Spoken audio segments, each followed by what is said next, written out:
Welcome back to my channel. आज की showbiz के अपडेट न्यूज में हम आपके साथ शेयर करने जा रहे हैं एक्टर सनम चौधरी के बारे में लेटेस्ट न्यूज। जैसा कि आप जानते हैं कि एक्टर सनम चौधरी ने शादी के बाद शोबिस को छोड़ दिया था और एक्टर सनम चौधरी के फैंस का ये कहना था कि एक्टर सनम चौधरी ने शोबिस को कम्प्लीटली छोड़ दिया है। लेकिन इस बारे में भी एक्टर सनम चौधरी के फैंस 100% क्लियर ना थे। लेकिन फैंस के जहनों में एक्टर सनम चौधरी के बारे में थे हजारों सवालात। आज एक्टर सनम चौधरी ने अपने सोशल पेज पर लाइव आकर अपने फैंस के तमाम क्वेश्चंस का दिया जवाब। एक्टर सनम चौधरी ने अपने करियर के पीक पर आकर शोबिस को क्यों छोड़ा और उसके पीछे क्या वजह थी, किस चीज ने एक्टर सनम चौधरी को मोटिवेट किया और फ्यूचर में एक्टर सनम चौधरी के क्या प्लान्स हैं। इसके लिए आपको एक्टर सनम चौधरी की कंप्लीट वीडियो देखना होगी। इसके साथ ही एक्टर सनम चौधरी ने लिया लाइव सेशन में नजीम शिराज को। लाइव सेशन में किए गए एक्टर सनम चौधरी को बहुत सारे खूबसूरत कमेंट, यहाँ तक कि पाकिस्तानी सेलिब्रिटीज ने भी दी एक्टर सनम चौधरी को बहुत मुबारकबाद और एक्टर सनम चौधरी के लिए दिए माशाल्लाह के कमेंट। वीडियो की तरफ बढ़ने से पहले अगर आपने हमारा चैनल सब्सक्राइब नहीं किया तो सब्सक्राइब कर लें। चलें एक्टर सनम चौधरी और नजीम शिराज की लाइव सेशन की वीडियो देखते हैं। वीडियो पसंद आए तो लाइक और कमेंट जरूर करना। डियर ब्रदर्स एंड सिस्टर, आपको बताऊंगी मैंने क्यों स्टार्ट किया हिजाब करना। अल्हम्दुलिल्लाह अल्हम्दुलिल्लाह, कितना नूर है आपके चेहरे पे, थैंक यू। मेरे ख्याल से जब अल्लाह का मैसेज आपको समझ आता है तो नूर आता है। मैं आजकल जिससे भी मिलती हूँ पहली बात यही सुनती हूँ, आपके चेहरे पर नूर है। अल्हम्दुलिल्लाह फॉर दैट। अपने घर में हूँ, सुकून में हूँ। अल्लाह मुझे इस काबिल बनाए कि जो मैसेज वो मुझे समझा रहा है मैं आप तक पहुँचाऊँ। इसी पे बात करने आई हूँ। मैं आपसे सब शेयर करूँगी, कहाँ से आ रही हूँ ये सब आपसे भी शेयर करती हूँ। बेबी ठीक है जी, बिल्कुल ठीक है। सुलाकर आराम से खाना शाना बना के हस्बैंड को खिला के अब मैं इधर आई हूँ आपसे बात करने के लिए। मैं इस टाइम पिंडी में हूँ और यहाँ बहुत ठंड है और मुझे कुछ एक्स्ट्रा लगती भी है। जो लोग इस टाइम मेरे साथ हैं माशाल्लाह, so many eyes on me right now. Allah मेरी मदद करे, मैं आप तक अपना जो दिल में बात है मैं आपको ठीक से शेयर कर सकूं। तो जैसे आप सब मुझे जानते हैं कि मैं एक एक्टर थी। मैंने बहुत ड्रामों में काम किया और एक बेस्ट एक्टर बनने के लिए मैंने क्या क्या नहीं किया मुझे पता है। रात दिन मेहनत की, बहुत अच्छा बनना चाहती थी और मैं वहाँ तक पहुँची भी। बेस्ट एक्टर अवार्ड भी ले लिया था, बहुत मज़ा आ रहा था। ज़िंदगी में एक दौड़ लगी हुई थी, समझ नहीं आ रही थी कि इसका एंड क्या है। और टू बी वेरी ऑनेस्ट बड़ी दिल सी बात निकली है, ये नहीं पता था कि मरना भी है। ये रियलिटी चेक था मेरा, मरना भी है। बीइंग अ बेस्ट एक्ट्रेस, मैं आप सबको तो खुश करती रहती, सब लोगों को खुश करती रहती, लेकिन कहीं ना कहीं मेरे दिल में ये था कि कहीं मैं अपने अल्लाह को तो नहीं नाराज़ कर रही। कोई ऐसी चीज़ जो ऐसी कर रही हूँ ज़िंदगी में जो उसको ना पसंद हो। अब दिल में ये चीज़ आ रही थी।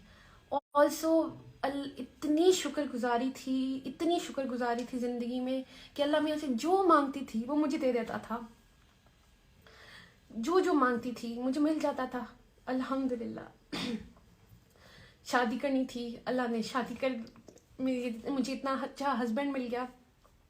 औलाद चाहिए थी, अल्लाह मैंने औलाद दे दी अल्हम्दुलिल्लाह। सब कुछ अच्छा चल रहा था, घर की लाइफ भी इतनी प्यारी चल रही थी। कहीं ना कहीं एक सुकून की कमी थी।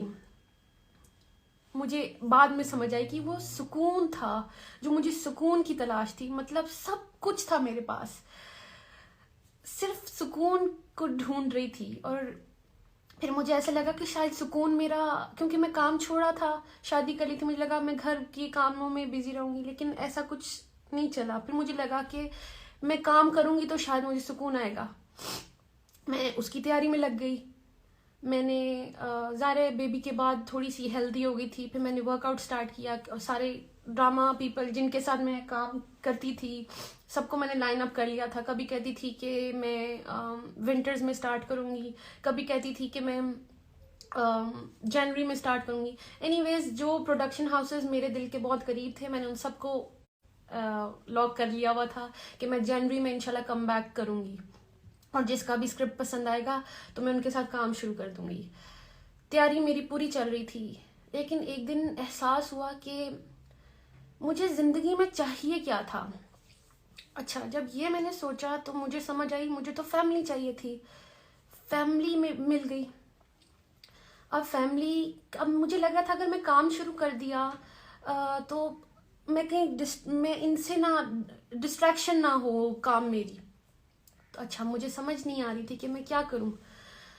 मैं वर्कआउट टीचर थे मेरे पास और मैंने उन्हीं से सवाल कर दिया। मैंने कहा सर मेरे पास मैं उनसे काफ़ी चीज़ें शेयर कर दी थी। मैंने उनको कहा कि सर मेरी ये किताब एक शेल्फ पे पड़ी रहती है, कुरान मजीद, और हम सब के घरों में होती है ये, हम इसे बड़ी इज्जत देते हैं और टॉप जगह पे रख देते हैं। कभी खोल के तो देखते नहीं है, तब देखते हैं जब कभी रमज़ान हो या अल्लाह माफ़ करे किसी कोई इंतकाल कर जाए, मतलब हम तब इस तरह तक अप्रोच करते हैं। एनीवेज बात ये है कि मैंने कुरान को अप्रोच करना चाहा, तो उस सिलसिले में मैंने अपने टीचर से पूछा। टीचर की बहन भी पढ़ रही थी तो उन्होंने मुझे ना इस कुरान से कनेक्ट करवा दिया। तो मैं चैप्टर 2 तक पहुंची थी, तो विच इज़ सूरह बकरा। इकरा वो छोटी सी बच्ची हैं 23 इयर्स की, और मैंने उनसे एक चीज़ शेयर की। मैंने कहा मैं इस कुरान को, मुझे नहीं पता इसका, मैं अकेले में पढ़ती हूँ तो मुझे समझ नहीं आती है, तो आप थोड़ी सी मुझे तफसीर बता दें। तो उन्होंने कहा मैं आपकी हेल्प करूँगी। उन्होंने मुझे अच्छा सा समझाना शुरू किया। अभी कोई दूसरा तीसरा दिन था तो मैं चैप्टर 2 पे आई तो मुझे एक आईना सा दिखा कि मुझे ऐसा लगा जैसे कुरान मुझसे बात कर रहा है। तो अब आयत में मैंने अपने आप को देखना शुरू किया। मुझे एकदम पहले तो बड़ा मज़ा आया। मुझे चैप्टर 2 में पहले मुत्तकी में लगी, अच्छा जी, फिर आ गया मुनाफिक का चैप्टर आया, तो कहीं ना कहीं मुझे दिल में ऐसी खटकी आई कि कहीं मैं इस कैटेगरी में तो नहीं फॉल करी कि जो आसान लगता है वो तो मैं कर लेती हूँ, अल्लाह, क्योंकि मुसलमान तो हूँ, तो जो आसान लगता है वो मैं कर लेती हूँ, जो मुश्किल हैं चीज़ें वो क्यों छोड़ देती हूँ। फॉर एग्जाम्पल अगर मैं शोबिस की बात करती हूँ, तो ब्यूटीफुल फील्ड, लेकिन जो मैं करी थी कहीं उसमें अल्लाह को तो नहीं नाराज़ करी थी। तो ऐसे लगता था कि अगर मैं हिजाब के बगैर कोई काम करती हूँ, अपनी ब्यूटी शो ऑफ कर रही हूँ, कहीं मेरा अल्लाह तो नहीं मुझसे नाराज़ हो रहा। तो इसलिए मुझे ये बड़ा रियलिटी चेक मिला कि आप चेक कर लें। एक्चुअली मैंने चैप्टर 2 को वो आईना समझा और उस पर बहुत फोकस हुआ मेरा। मैंने अल्लाह की तरफ रुजू किया। फिर वो कहते हैं ना कि अल्लाह कहता है कि यू टेक अ स्टेप, आप स्टेप अल्लाह की तरफ लेते हैं, अल्लाह की तरफ चल के जाते हैं, Allah comes running to you, towards you. तो मेरे साथ भी ऐसे ही हुआ। जब मैं कुरान की तरफ पहुंचना चाहा, मुझे नहीं पता चल रहा कि कैसे सब मेरी तरफ आना शुरू हो गए। मैंने सिर्फ खोलना चाहा था, देखा, और सब कुछ खुद से होना शुरू हो गया। सबसे पहले मैंने अनाउंस किया इंस्टाग्राम पे कि मैं अल्लाह की तरफ आई हूँ, क्योंकि वो दिल में मेरे डर आया था चैप्टर 2 पढ़ के कि कहीं मैं अल्लाह की उस वाली कैटेगरी में ना आ जाऊँ जो अल्लाह को पसंद नहीं है। कोई भी हुक्म हम वो मान लेते हैं जो हमें इजी लगता है, और वो छोड़ देते हैं जो हमें मुश्किल लग रहा होता है। तो मुझे ये हिजाब पहनना मुश्किल लगता था शायद, क्योंकि मुझे लग रहा था कि सिर्फ क्रिएशन को खुश करना है, और उसको क्रिएशन को खुश करके मैं अंदर से खुश नहीं थी। मैं रोज़ परेशान थी, कैसे कैसे, कभी कोई पोज, कभी ये, कभी बाल स्ट्रेट, कभी बाल कर्ल, तो ये डाए वाए, पता नहीं क्या क्या हो रहा था ज़िंदगी में, सिर्फ क्रिएशन को खुश करने के लिए। And what about the creator of the creation, उसके लिए क्या किया। मतलब अगर ये क्रिएशन को इम्प्रेस करते करते मैं अल्लाह के पास चली गई, तो मैं अल्लाह को क्या मुंह दिखाती कि तुमने मेरे लिए क्या किया। फॉर एग्जाम्पल मैं अभी इधर भी आ रही थी तो मेरी इतनी अच्छी तैयारी थी कि मैं तैयार होके जाऊंगी, मैं अपनी बात करूंगी, मैंने समझा कि मैं आप लोगों तक क्या मैसेज लाऊं, मतलब तैयारी थी मेरी। व्हाट इफ मैं अल्लाह के पास चली जाती और मेरी कोई तैयारी नहीं होती। अब बेस्ट एक्टर तो मैं बन गई। अब ज़रूरी तो नहीं कि बेस्ट एक्टर एक अच्छा इंसान भी हो, एक अच्छी बीवी भी हो, अच्छी माँ भी हो, अच्छी बेटी भी हो, अच्छी बहन भी हो, अच्छी बहू भी हो। वो मुझे इस हदीस से ये समझ आई कि बेहतरीन इंसान अगर बनना है तो उसका रास्ता ये है। तो बस मेरी अप्रोच इधर तक थी और अल्लाह ने मेरे लिए रास्ते आसान किए। फिर ये कि अब हमें किसी के करीब होना होता है तो हम उसके बारे में जानते हैं ना, फिर ही उसके करीब होते हैं। हमें पता होना चाहिए उसकी लाइक्स एंड डिसलाइक्स क्या हैं, उसकी सोच क्या है। जैसे मुझे अपने हस्बैंड के करीब होना था तो मैं दुनिया से पूछती फिरती कि जी सोमी को क्या पसंद है क्या नहीं पसंद, और वो मेरे सामने भी होते तो मैं दुनिया से क्यों पूछती, या मैं अपनी ही क्यों चलाती कि जी सोमी को शायद ये पसंद होगा। क्यों हम ऐसा क्यों सोचते हैं? हमें और बंदा सामने हो भी तो हमें डायरेक्ट उससे पूछना चाहिए ना कि भाई आपको क्या पसंद है क्या नहीं पसंद। मोहब्बत तब होती है ना जब आप अगले की चीज पूरी करके दें। तो अल्लाह की अंदर से जो कलाम है, अल्लाह के अल्फाज हैं, हम वही नहीं खोल के देखेंगे तो हमें कैसे पता चलेगा कि अल्लाह को क्या पसंद है क्या नहीं पसंद। हम खुद ही सोच लेते हैं कि अल्लाह को ये पसंद है शायद वो पसंद है, और कुछ भी करते रहते हैं। एक काम कर लेते हैं दूसरे पे नाराज भी कर रहे हो शायद। तो इसके लिए हम सबको चाहिए कि हम कुरान खोलें, जो मैंने किया। डूज एंड डोंट्स हैं इसके अंदर, जो अल्लाह की मर्जी है, अल्लाह के अकॉर्डिंगली अगर लाइफ आप गुजारना चाहते हैं तो वो सब इस कुरान में है। बहुत इजी है, मतलब व्हाट सो हार्ड कि आप गूगल से मैं क्यों पूछूं कि मेरे अल्लाह को क्या पसंद है? मैं लोगों से क्यों पूछूं मेरे अल्लाह को क्या पसंद है? अल्लाह ने मुझे इतना शऊर दिया, इतनी समझ दी, इतनी बड़ी हो गई हूँ कि मैं उसकी किताब तक खुद नहीं जा सकती कि अल्लाह उसके अंदर क्या कह रहा है। और अल्लाह तो हम ही से मुखातिब है। जब वो ए ईमान वालों से बात करता है तो क्या हम और आप ईमान वाले नहीं हैं? ऐसे तो अगर हमें किसी चीज़ की इन्फॉर्मेशन चाहिए होती है, हम इधर उधर भाग के सब कुछ पूछ लेते हैं, देख लेते हैं, गूगल कर लेते हैं, पता नहीं क्या, जब हमें असल में किसी चीज़ के बारे में जानना होता है।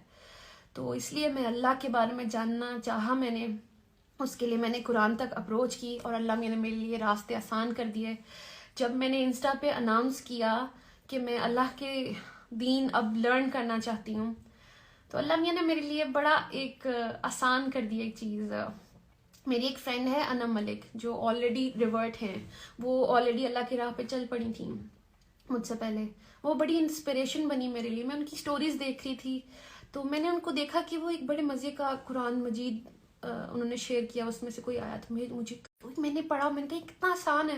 मैंने उनको कांटेक्ट किया एंड देन उन्होंने मुझे मुबारकबाद दी एंड देन उन्होंने मुझे एक प्लेटफॉर्म बताया विच इज़ अर्रहमान अर्रहीम, जो कि मेरे सर बाबर चौधरी जो हैं, मैं आपसे उनका भी शेयर करूँगी, उनका है। और उसमें नजम भाई से मुझे कांटेक्ट करवाया अनम मलिक ने। मैंने नजम भाई, मैं बहुत कंफ्यूज थी क्योंकि आज तक मैंने कभी किसी को कांटेक्ट खुद से नहीं किया था, लेकिन मैं ज़ाहिर अल्लाह चाह रहा था तो मैंने नजम भाई को कांटेक्ट किया और नजम भाई से मेरे सेशंस हुए। मेरे पास इतने सवाल थे करने को और उन्होंने मेरे सारे सवालों के जवाब दिए। सेशंस लेते रहे, मैं अपने सवाल करती रही, वो मुझे जवाब देते रहे। सनम, मैंने इन 20 सालों में बहुत सारे लोगों को अल्लाह की तरफ आते देखा है, लेकिन जिस मुकाम पे आप थी वो उस मुकाम पे बहुत मुश्किल होता है वहां से नजरें हटाना, उन इंसेंटिव्स को, उस लग्जरी को और उस अटेंशन और प्रेज और तारीफ और फैन फॉलोइंग से नजर हटा के अल्लाह की तरफ नजर करना।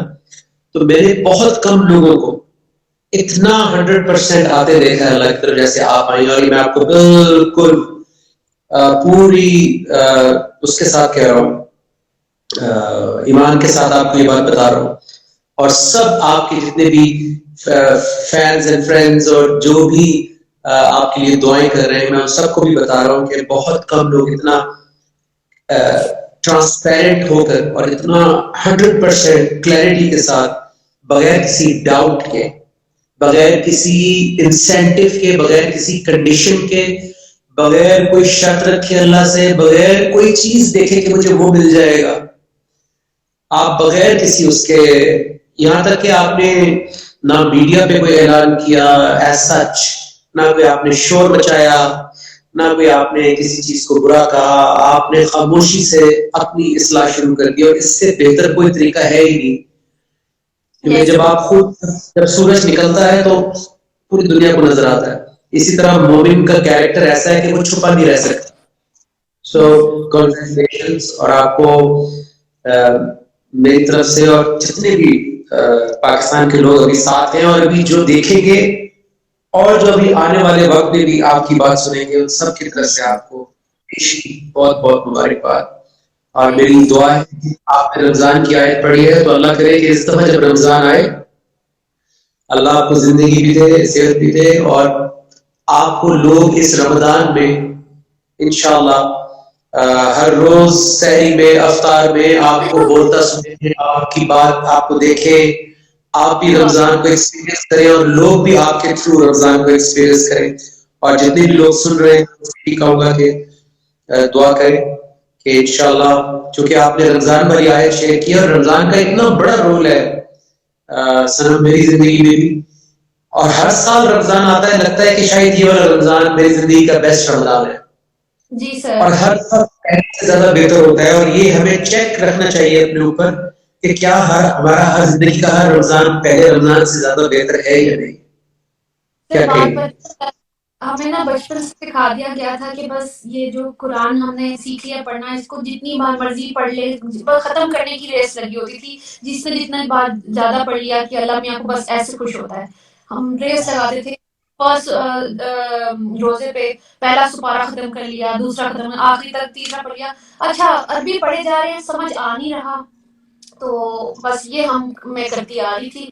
और शुक्र अल्हम्दुलिल्लाह अब कुरान खोला है, मैं रोजाना कुरान क्लास में सीखती हूँ। इसमें जो अल्लाह ताला के हुक्म है, एक्चुअली इसमें तो हुक्म है, हमने उस पर अमल करना था, यही तो हमारा पर्पस था, तो ये मुझे नहीं पता था।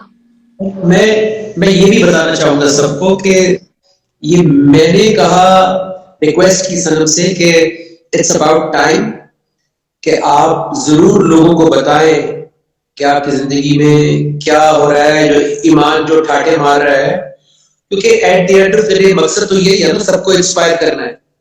अपने घर में इबादत करना सिर्फ अपने घर वालों के लिए, बच्चों के लिए, अपने इत्मीनान के लिए, वो तो आसान है।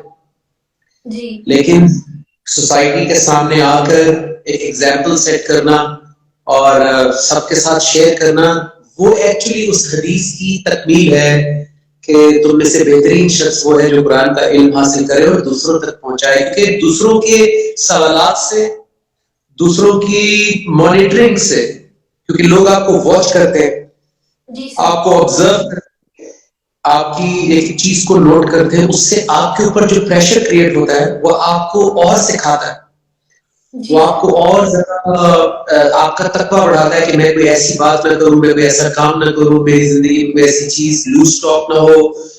वरना बहुत सारे लोग मीडिया पर आने के बाद जब अल्लाह उनको रिस्पेक्ट देता है तो वो उस मुकाम से गिर जाते हैं।